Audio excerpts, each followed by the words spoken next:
5 tips to improve your bird photography. Now these tips will be more technical in nature as far as camera settings go, so I won't mention things like learning bird behavior. And for full transparency, I do this primarily as a hobby on the side. I don't get paid for bird photography, but I will show you some of the results on screen. And if you see any camera B-roll in this video, it's going to be this camera here, my Panasonic G9. With the 100 to 300 millimeter, a lot of the photos that you're going to see as reference is going to be taken with this lens. Tip number 1 is shoot at a high shutter speed. So for example, you might be familiar with taking portraits and maybe shooting at 1/250th of a second or 1/500th. And you may think, hey, for bird photography, I'll go up to maybe 1/800th of a second. But in my experience, going up to maybe 1/250th of a second, 1/2000th of a second if you have enough light, or if the ISO in your camera doesn't degrade your image too much. Those are the shutter speeds that you really want to be at, especially with the smaller birds. And you may say that you have IBIS in your camera to help you steady the shot, but the high shutter speed isn't for making this shot more steady, it's for freezing the motion of your subject. As I alluded to a little bit ago, you could probably get away with a little bit of a slower shutter speed for some larger birds, but primarily you want to stay above 1/1000 or even much higher. My second tip is don't be afraid of using the focus mode that uses your entire sensor. Now you may be thinking, why would I use something like that? Because obviously the camera can choose whatever focus point it wants and it may not pick up the bird that I want it to pick up. But this is good for situations where you're maybe taking a photo of a bird flying over the ocean, or you're aiming your camera up at a bird flying in the sky.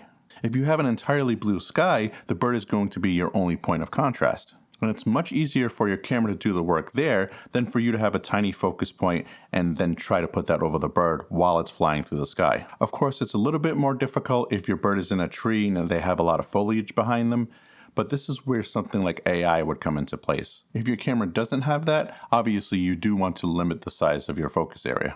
Tip number 3, don't forget to adjust your exposure compensation. Like I mentioned before, if you're taking a photo of a bird and they're flying through the sky and you have the metering mode that evaluates the entire scene, what's going to happen is that the bright sky is going to cause the camera to adjust the exposure down. So if you know that you're primarily going to be taking those kind of shots, just adjust the exposure compensation up a little bit, and then this way you don't have to make the adjustments in post. Of course, you could make the adjustments in post, but this just eliminates one step. Tip number 4, don't obsess about composition. It may be tempting, similar to when you're trying to take a portrait of a person, to make sure that everything fits into place. Obviously, these animals aren't going to sit still for you. They're going to be flying over the place. You may be lucky where they're perched on a branch and they're not moving, but don't be afraid to get a rough composition, and then if you need to, you can crop and post. It's better to do that than to make sure that everything is framed correctly and composed correctly and then end up missing the shot. One of the best solutions for this is to just use continuous autofocus mode and follow the bird if you need to. You may get some shots that are either out of focus, or even if they're not out of focus, it may be that part of the bird is outside of the frame, but inevitably if you're shooting 5 frames a second, 9 frames a second, 20 frames a second, one of those will be the composition that you want. Tip number 5, use back button autofocus. And the reason you want to do this is because you want to change from single shot autofocus to continuous autofocus. So on most modern cameras, you can assign another button to be your focus button other than your shutter button. So this way you're separating the focus from the shutter. And the logic here being, you will press that button down and it will continuously autofocus. And then when you're ready to take the picture, you can hit the shutter button. However, if you just tap that button instead of holding it down, it will be a single shot autofocus. So in that case, once you've obtained focus of the bird, it will stay there. But of course, if you tap the button and you acquire the focus, but then the bird decides to fly away, now you can just hold that button and you're back to continuous autofocus.